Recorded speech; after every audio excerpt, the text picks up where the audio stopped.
On Friday, April 27th, just before 11 a.m., the Lincoln Police Department received information from the United States Marshal Service that 28-year-old LaVay Yankton Jr. of Lincoln was in a residence in the 1500 block of South 21st Street. Mr. Yankton had 3 outstanding warrants for his arrest, including a felony warrant for domestic assault. 2 of these warrants were issued in late 2017. Members of multiple law enforcement agencies had been actively searching for Yankton since that date. As officers were coordinating the response and arrival, they saw Mr. Yankton walking and asked him to stop. He acknowledged their presence, but began to flee on foot. 2 officers engaged in a foot pursuit. Mr. Yankton was running westbound in an alley. There was a collision with the right front quarter panel of a Lincoln Police marked cruiser that was driving in an adjacent apartment complex parking lot.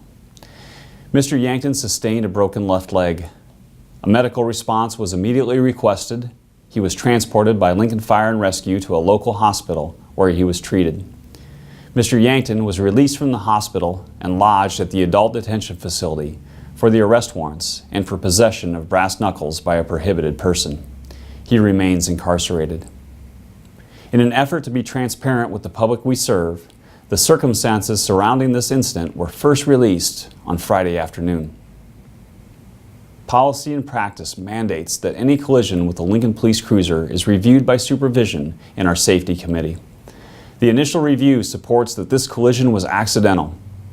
The marked unit involved in the crash did not have the emergency lights on while driving in the parking lot, and therefore the automated activations for the in-car recording systems were not triggered. We completed a canvass of the area searching for witnesses and surveillance footage. None were found.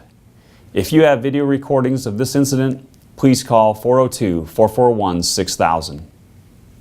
The Lincoln Police Department and law enforcement profession do not want anyone to get injured. We ask all individuals to comply with our request to stop. Flight from law enforcement because of a felony warrant in a heavily populated urban area is a high-risk act that we attempt to prevent. Following apprehension, the criminal justice system has checks and balances in place designed to provide an opportunity for the accused to contest charges or circumstances surrounding an arrest. The Lincoln Police Department supports the right to gather and peacefully protest. We witnessed that fundamental right on the foot of the steps of the Hall of Justice earlier this afternoon. I have met with those who have concerns about the actions surrounding the apprehension of Mr. Yankton. It is imperative that we listen to the voices of those we serve.